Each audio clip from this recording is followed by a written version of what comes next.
Salut, c'est la Team, c'est Nicolas qui vous parle et aujourd'hui je vais faire une vidéo très rapidement parce que j'ai pas beaucoup de temps. Alors aujourd'hui on va essayer de répondre à la question posée par la page Facebook Sciences Physique. Salut, tes vidéos sont vraiment excellentes. J'ai une question d'ailleurs à laquelle je ne saurais pas répondre personnellement.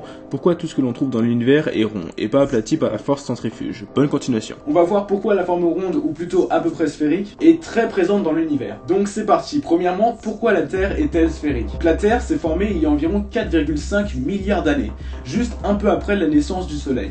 À ce moment-là, certains débris encore chauds du Soleil s'accumulent grâce à la gravité. Et ils forment la Terre. Alors il faut vraiment se rappeler qu'à ce moment-là, la Terre est très chaude. Et donc la Terre est très malléable, en gros c'est une boule de lave. Grâce à ça, la gravité va pouvoir à peu près former une sphère, car elle attire toutes les parties de la Terre également. Si la planète attirait moins le nord par exemple, le côté nord serait plus étendu. Donc ça c'est évidemment en tenant compte seulement de la gravité. Si on intègre d'autres forces comme la force de mouvement angulaire de la Terre, alors dans ce cas-là, elle est légèrement plus large au niveau de l'équateur. Pour info, le rayon du centre de la Terre à l'équateur fait environ 20 km de plus que celui du centre de la Terre au pôle. Sachant que la Terre fait environ 12 000 km de diamètre, on pourrait se dire que la force du mouvement angulaire n'a pas beaucoup d'effet sur la forme de la Terre.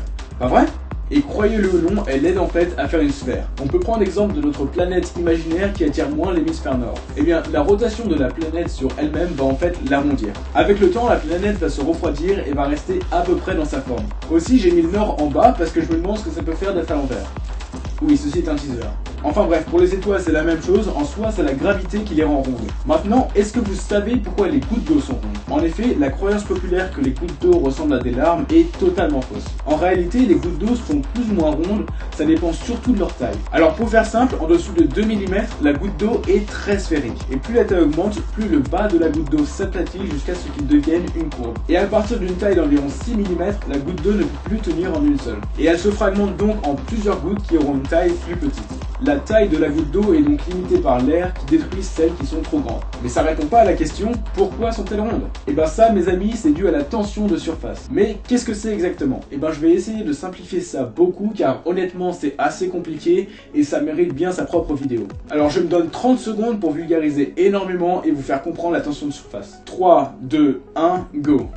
Oui, ceci est un teaser, ne vous inquiétez pas. L'eau est une molécule polaire, ce qui veut dire qu'elle a une partie qui est chargée positivement et une négativement. Or, les charges différentes s'attirent, donc les molécules d'eau ont tendance à se regrouper et s'arranger pour que les charges négatives soient proches des positives et vice versa. Ce qui fait que l'eau a tendance à se regrouper en paquets, la force qui les crée s'appelle la cohésion. Ils sont tenus ensemble par le fait que la surface d'un liquide a plus d'énergie cohésive qu'au centre, et c'est ça en gros la tension de surface, la tendance d'un liquide à avoir plus d'énergie cohésive à sa surface. Est-ce qu'on l'a fait en temps? Oui! Et vu que la tension de surface cherche à avoir la surface la plus petite pour tout volume donné, naturellement, quelle est la forme qui lui permet de faire ça? Si t'as pensé à la sphère, bravo, t'es un putain de génie. Et voilà, c'est pour ça que les gouttes d'eau sont rondes. Bon, malheureusement, je dois m'arrêter pour ici, mais il y aura bien une partie 2 de cette vidéo qui sortira dès que je peux. Voilà, j'espère que vous avez bien aimé cette partie 1. Si c'est le cas, n'hésitez pas à cliquer sur le bouton j'aime. Partagez la vidéo avec vos amis et n'oubliez pas de vous abonner. En tout cas, merci d'avoir regardé et je vous verrai dès que je peux.